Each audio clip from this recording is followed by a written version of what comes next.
Good afternoon and welcome to the final in our series of the Workforce Barriers Summit.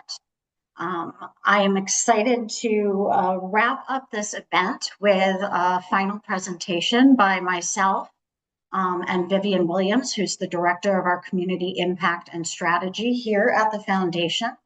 Today's presentation is how collaborative efforts can address economic mobility and NEPA.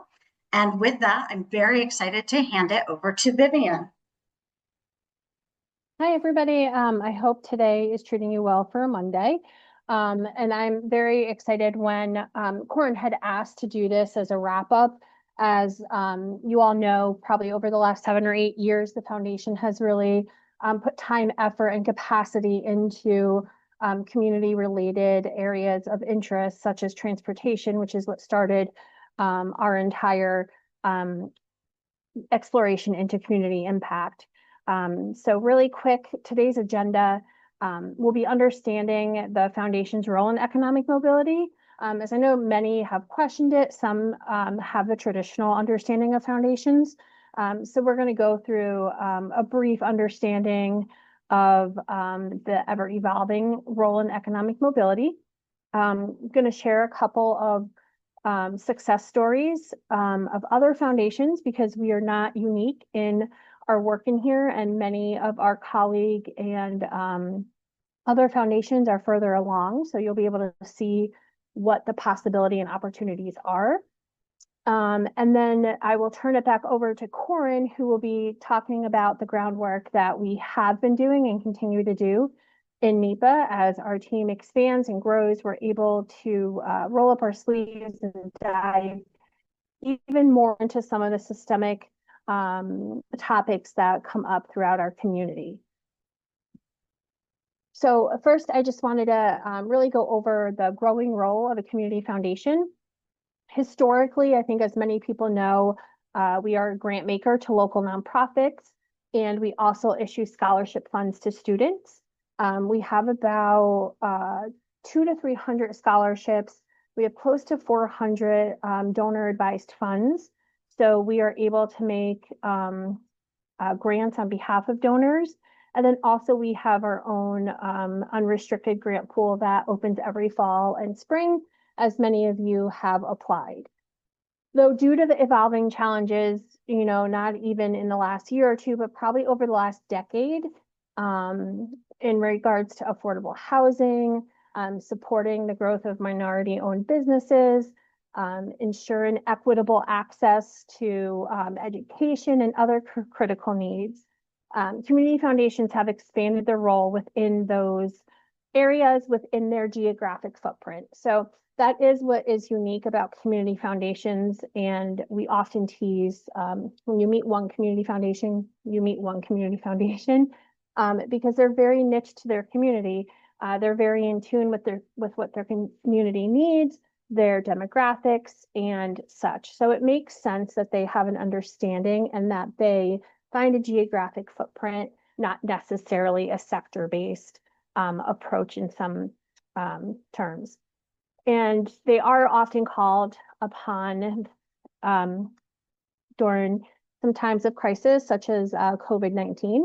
The Scranton Area Foundation and the funders within NEPA were the second to be responsive to the COVID-19 fund that enabled nonprofits to continue to operate. If it wasn't through the COVID-19 fund, it may have been some connections to other opportunities that we were able to make. But that is a role that we find ourselves in as, different crises happen. Thankfully, in the respect of, we don't really have a lot of natural disaster crises, though some community foundations do find themselves as responses to those as well. So with that being said, over the last, I think 4 years ago, we completed our strategic plan, and last year we updated our strategic plan. And our mission is to enhance the quality of life for all people in Northeastern Pennsylvania through the development of organized philanthropy. And we say for all people in Northeastern Pennsylvania because we do have 2 other foundations that we manage one being the the NEPA Healthcare Foundation, and then also the Robert Spitz Foundation that do have a footprint outside of just Lackawanna County. The vision is creating charitable connections. And the reason why you all are here and myself and Corin have a job is because one of the pillars is to be a convener and leadership catalyst. And we're a catalyst by mobilizing community leadership in response to issues. And what that entails per se, some of the high level things that we do is we help solve mutual challenges or issues facing the community, transportation, workforce, housing, animal welfare even. And the uniqueness about us is that we serve as a neutral third party. So we have no skin in the game per se, outside of the betterment as our mission had stated. So we seek to help leverage resources and focus energy. We also serve as an engine leading change. So while we're leveraging those resources, we try to foster ideas and solutions to the emerging issues that we find coming up. So why economic mobility? I think economic mobility entails so much outside of what we normally think of in some terms of economic development. Economic mobility is about our community and individuals and what our community needs to become more economically stable. So many community foundations are focusing and lumping a lot of their community impact work within housing, within childcare, within workforce, around underneath the header of economic mobility. And largely because, again, just like our mission, it aligns directly with most community foundations' core mission, and that's to improve the quality of life for all residents, especially those who have been historically underserved or face persistent barriers to opportunities. Corin will share out the slides. This presentation is being recorded, so I won't read all of these reasons, but highlight some of why community foundations have kind of moved in this way. Mission alignment, as I said, it kind of speaks right to our mission. Collaborative leadership. Many of our fellow community foundations, along with us, conduct roundtables, discussions, open forums, which enables us to serve as neutral conveners. So we're able to bring government, nonprofit, funders, and businesses together to develop some strategies and build collective impact models. And then as our traditional model of growing donor and stakeholder interests, especially among the younger and institutional funders, many are motivated by impact. So economic mobility does offer some data-driven narratives that donors can support. Our team has been able to expand, and we now have a philanthropy team. So some of this is able to be communicated through them to potential donors, to donors who are looking to spend additional dollars out of their funds. So what this all means is that, especially in light of our current environment, we truly stand at an intersection of local action and global impact, wielding the dual tools of, financial investment, whether it be through donor or community investment, and then strategic innovation that we are able to facilitate. And those combined address the complex societal challenges that we face. Community foundations enhance the economic power of communities, again, by using their not only financial resources, but by leveraging other financial resources, convening capacity, and deep local knowledge. So how do we enhance economic power of communities? We're not looking to either be duplicative, as we always say. We're not looking to recreate the wheel with programs that may have already existed or conversations or projects that are currently underway. We're looking to enhance those. So if there's anything that you see while we're talking that has already been brought up or is in the works, we'd love to be part of that. But the way we feel we can enhance the economic power is leveraging philanthropic structural change. So as I mentioned, our philanthropy department can activate donor advised funds.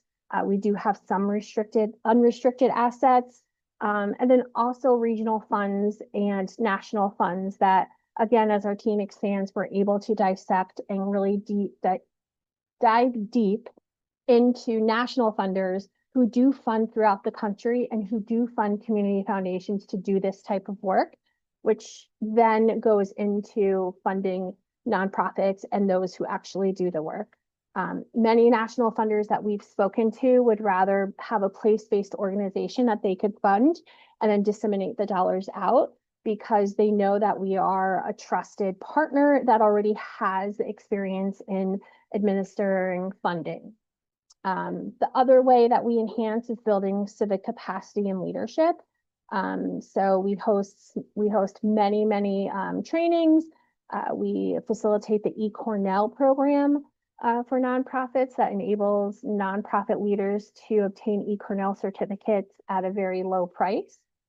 We have our learning conference, and then we also host NEPA Gives, which is a way for nonprofits to raise unrestricted dollars for their budget.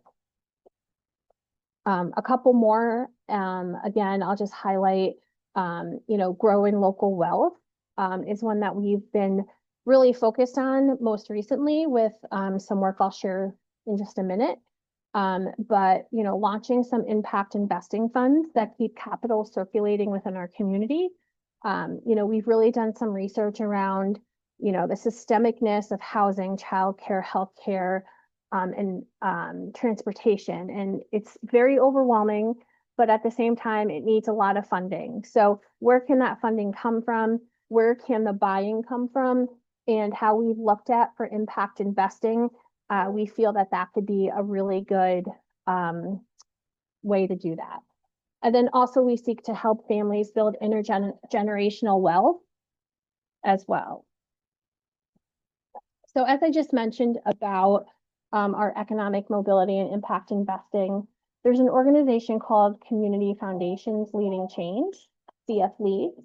And you'll see here their mission and vision. And they are a consortium of community foundations that meet and are aligned in looking at economic mobility and capacity support for community foundations. So you'll see here, they have a program called the Economic Mobility Action Network. So it's a CF Leads EMON network that they, in the fall of last year, had picked 10 advanced cohort community foundations and 10 intermediate community foundations. And you'll see here, they are providing some capacity support, some support through the Urban Institute, through other national capacity building experts. And what the plan and goal is to help us develop a plan and set of tactics for an expanded and more refined use of their leadership competencies that they base their organization on. And it's a year-long learning network. So we will wrap that up in July of this year. We will visit 3 places. So we've been to North Carolina, Texas, and then we'll wrap in DC. As I mentioned, technical assistance resources from the Urban Institute to Aspen. They really have a lot of technical support for us, even between those in-person meetings. And then also it allows us to establish a strong local national partner relationship. So we're meeting other community foundations who are a little bit more advanced in this work that we are, or right at the place where we are, so we can kind of compare notes. We can learn from others as we are in the advanced cohort. So we were selected to be in that advanced cohort, largely because of our relationships and the cross collaboration that we've been building over probably the last decade, even before I started here. You'll see our cohort, because we're supposed to select 5, is our board chair. Trisha's I kill her name every time, but she's the grants manager at the city of Scranton. Laura Duchessi, who's our president and CEO, myself, and then Jill Avery Stoss, who is the president at the Institute. So we have a cross sector of philanthropy, business space, such as our board chair is a financial advisor in her professional role, and then also our data partner. So I'm going to highlight just two of our colleagues that are actually part of our cohort and who we are completely blown away by of their work. So Cambridge Community Foundation, which is in Massachusetts and right outside of Harvard, they have developed their strategic plan through 2028. And it really dived into economic mobility. So even deeper than our pillar of being a convener and catalyst of change, the economic mobility of their focus is to create multi-general pathways that stabilize families in crisis and promote long-term success. Their key strategies that they're going to focus on are expanding food and safety net, broadening access to post-secondary education, an increase in financial stability. They actually use some of their ARPA dollars to create supplemental income for low to pretty much at, I think, 300% of the poverty level or lower. I can't remember, but they just wrapped that up and are looking to see if it impacted their families within their community. But in focusing on broadening access to post-secondary education, you'll see here one of the programs that they have been supportive of is workforce development with Just a Start. And again, I say this with, it being Cambridge, it being a larger community.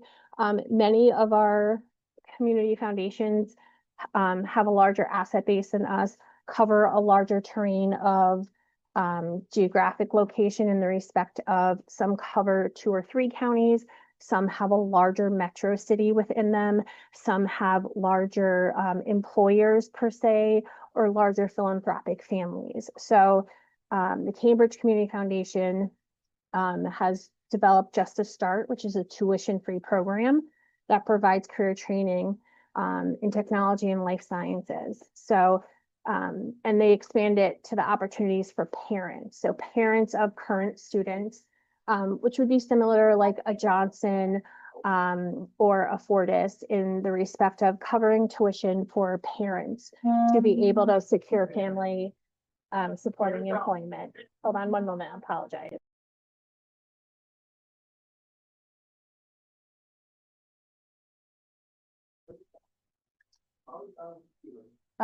Secondly, the Foundation for Carolinas, which is a little bit different than, sorry, my microphone is not working right. The Foundation of the Carolinas is a little bit different in their approach. They're expanding regional economic mobility. So what they're doing is similar to what the Institute does.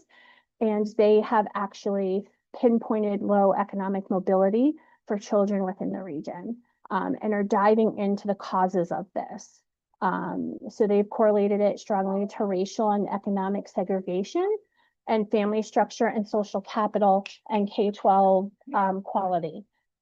The task force that was created for this actually became a program called Leading for Opportunity, which has now become its own organization within the Foundation for the Carolinas. So they now have their own vision, their own goals and everything, as you can see here. So they're actually being the ones represented at CF Leads. So they do a lot of work similar to the Institute, and it's been great to work with them. As some of their reporting is really great, and I'll sit next to Jill and say, can we do that? Can we figure that out? So the different reports that they've been able to pull and different ways that they can analyze data has really, really been a great thing for us. And then lastly, before I turn it over to Corin, our next steps in economic mobility and what we're hoping to come from this year-long process of traveling, of learning and whatnot, is completing a resilience report and an opportunity scan. So the resilience report will be in partnership with the Institute, and it will enable the foundation to assess where its community is most vulnerable to funding losses in light of the current economy. So cuts such as healthcare, housing, education, or social services. It will map how federal and state dollars flow through our local institutions and programs. So really give funders outside of the foundation, along with businesses and other community leaders, really a map of where all these dollars go and how they could be at risk to our community's infrastructure and how they'll impact the underserved. As we do that, we'll be working with the Impact Finance Center, and they're going to create an opportunity scan.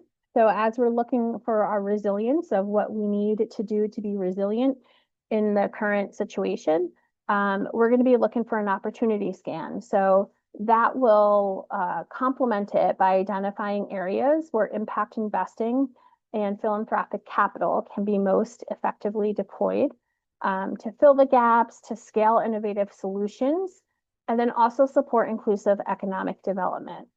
It will also help us align with our mission in the areas that we work within, such as NEPA Moves, NEPA Thrives, our housing initiative. It will also help our philanthropy team be able to better guide some donor interests. And then also when we do talk to national funders and other philanthropic endeavors, we then have community priorities that have actionable and investable strategies to show what we're doing with any kind of investment into NEPA. And that's basically what I had just said from Core, and that's why I shared my own slides, because I covered 2 slides in one. But the overall goal really is to further position the foundation as a leader in building a resilient and equitable economy, one where everyone can achieve economic mobility. And the one thing I will say, whether you're part of NEPA Moves, NEPA Thrive, or just following along our community impact work, you'll see that in nearly every mission and vision of building a resilient, equitable life, or building a resilient, equitable community. So that's what we're seeking to do. But what we're seeking to do with it is really identify those investment-ready pipelines, and then also to grow those as well around the areas that are critical to NEPA, not just critical to the world and the state in general. So affordable housing, workforce development, childcare, small business growth, whatever it may be. So that's what those 2 reports will allow us to do. And I'm excited about that. And we will post our work, have an event or some type of training to kind of debrief everybody on what we learned with our partners from the city and the Institute. And our work is only as good as the partners that are involved. So we will be more than inclusive of everybody, as it will take all of us to continue the work that we strive to facilitate. So I'm going to stop sharing, and then Corin, you can reshare your screen. Thanks very much, Vivian. Hi, everyone. So in looking at what does all this higher level stuff and what's happening throughout best practices kind of look like here on the ground? And one of the challenges, funny enough, I've been with the foundation just under a year now. And it's really difficult to kind of explain what I do for a living because I'm not programmatic anymore. I don't do direct service. I don't sit in the part of our foundation that hands out money. But with that, we have been laying some groundwork to kind of stay informed around once that impact investing goes on, where we can kind of focus those dollars, or who we need to talk to, reach out to kind of figure out how do we make the biggest impact and the biggest change. So Just in general, NEPA Moves is our transportation initiative, and they've been around since pre-pandemic. That initiative started with Vivian, and was handed over to me. And we're really trying to expand our stakeholder participation. Um, in that, we really need to look at some of our public transit pieces with that. Through NEPA Thrives, the workforce development, the journey began with partnering with the Aspen Institute Workforce Leadership Academy, which some of you may have participated on, and really the focusing on connecting job seekers with in-demand jobs and improving education to career pathways. And so we've really been exploring what that is in Northeast Pennsylvania, what does that look like, and what are some out of the box thinking sustainable changes that we can make. And then the last piece is obtaining the Attainable Housing Collaborative. So to date, we're working with an organization called Foresight, creating a usage plan for vacant lots and underutilized buildings to increase affordable housing supply, or what people are now starting to call workforce housing, because there seems to be stigma around the word affordable housing. And then partnering with local government and nonprofits to address housing insecurity and homelessness. And so with each of those, in addition to bringing people together to have conversations, I'm also out in the community attending the Housing Coalition meeting, the Unsheltered Crisis Group, the Interagency Council, the Long Range Transportation Planning Steering Committee. All of the things to kind of figure out what the information is, what's going on, what are the conversations people are having, to come back to the foundation and say, here's what I'm seeing from my perspective. So within transportation, we back in February, beginning of March, we did a combined steering committee with the NEPA Thrives and the NEPA Moves to address some transportation and workforce barriers. And one of the challenges we have, and this is across the board, you can't address one avenue of barrier if you don't address all of them. So workforce is impacted by transportation, which is impacted by childcare, which is impacted by affordable housing, which is impacted by job training and higher education, which then impacts workforce, which in the circle, it goes on and on and on. And so what we know is that instead of staying siloed and just focusing in one area, we really kind of need to step out of our comfort zones and where we're usually having these conversations and have them in a broader audience. So really in moving forward, we're really trying to do that. Another part of our transportation initiative is we've engaged colleges and universities with the public transportation authorities to increase ridership. Right now, there are a plethora of family sustaining jobs within our region that if you do not have a car, you just cannot get to.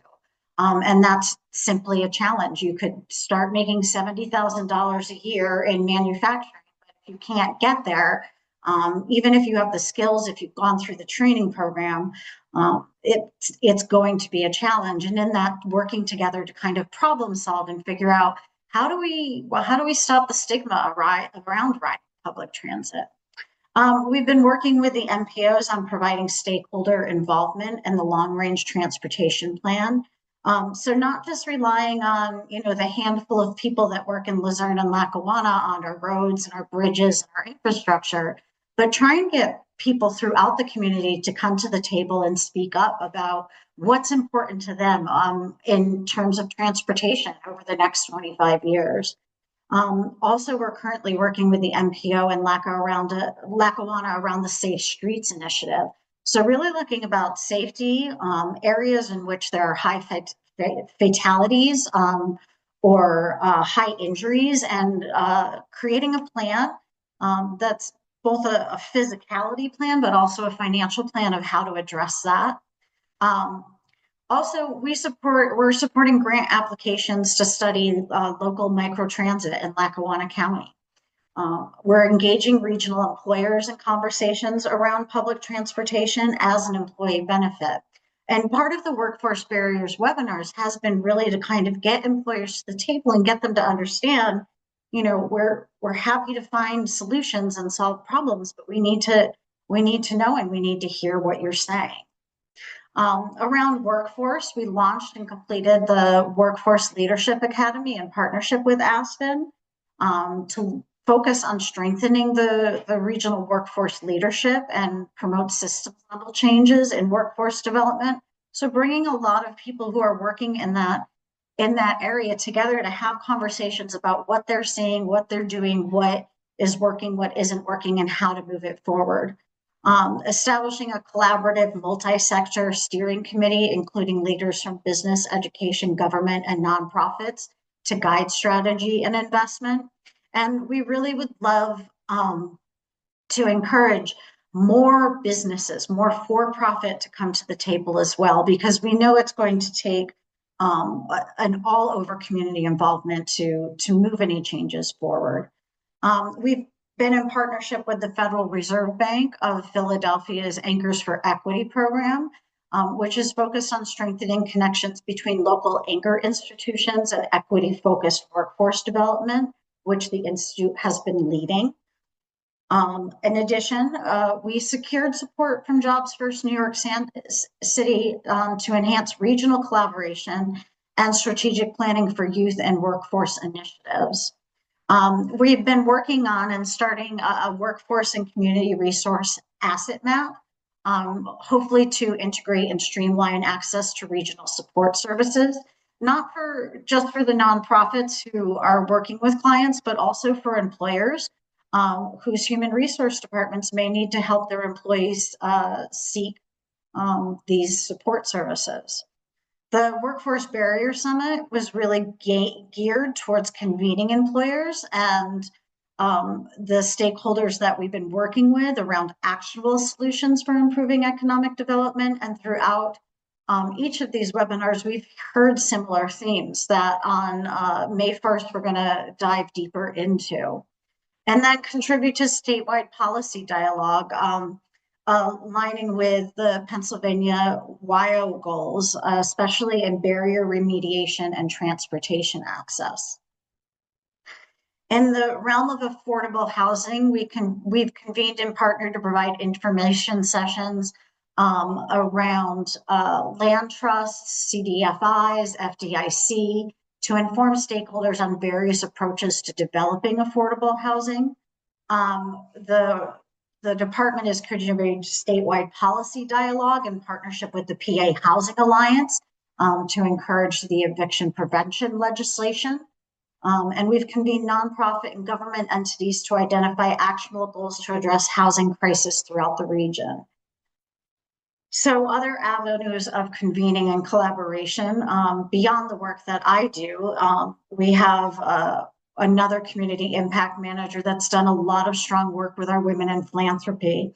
And they have a pillar, one of their pillars is focused on childcare and developing financial incentives for early educators to obtain certification in higher education.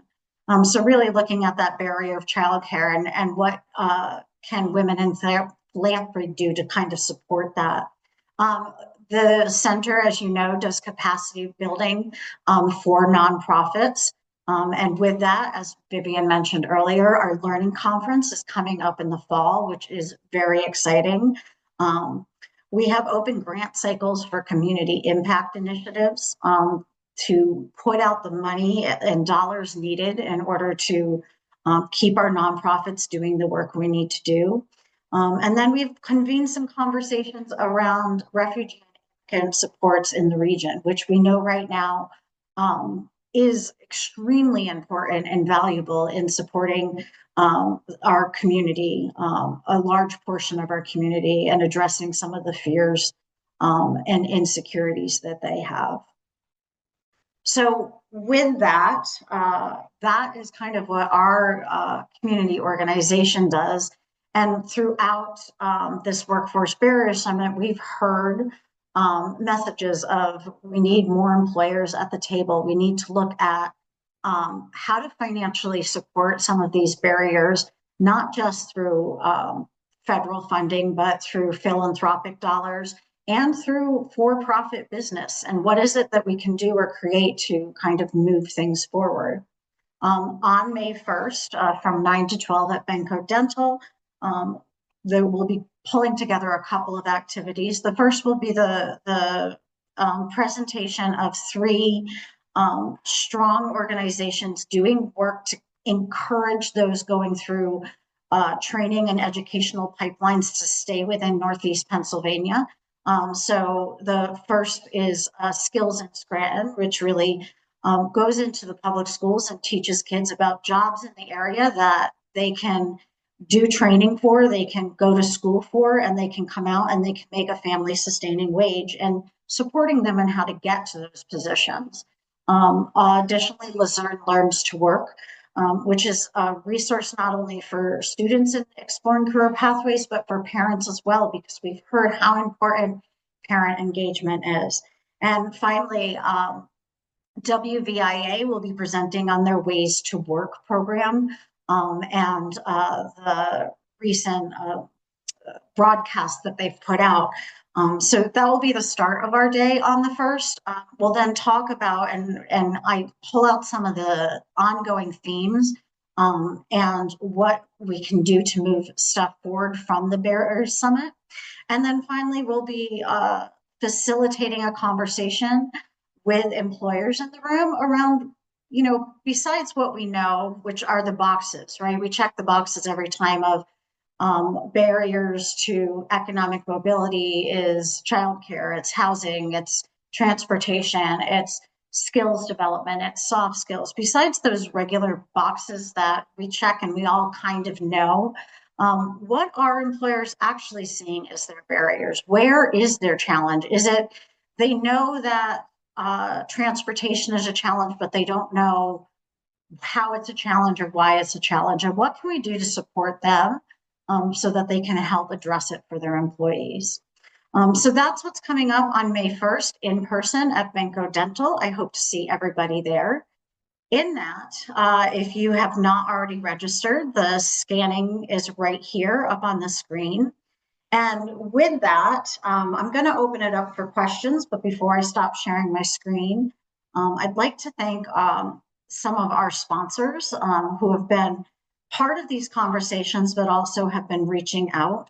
So the career links, the workforce boards, the chambers, and Can Do have really stepped up to kind of bring awareness that this isn't just a philanthropic issue or a city government issue or a regional government issue or a business issue or an education issue. This is a Northeast Pennsylvania issue. And so as we move things forward and kind of continue to do what we do, we hope that we can address some of these challenges. And with that, I will open up the floor to any questions or comments.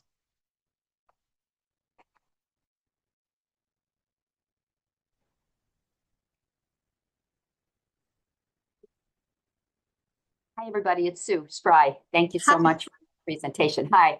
I just wanted to say affirmatively that I think this roadmap is really helpful to those of us in all spaces, I think, of community development, but it's very transparent, kind of know it's in line. You can watch the alignment. So kudos for developing that. Sounds like it was a really good year of learning from others and looking at best practices. So thanks for doing that. It was a great explanation. Thank you, Sue. Thank you.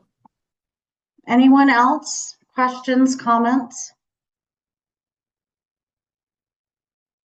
All right. Well, again, you all know where to reach me, so feel free to reach out and join us on the 1st. I'm very excited about that. I think that there's going to be some continued good discussion and some ideas of maybe what next steps can look like.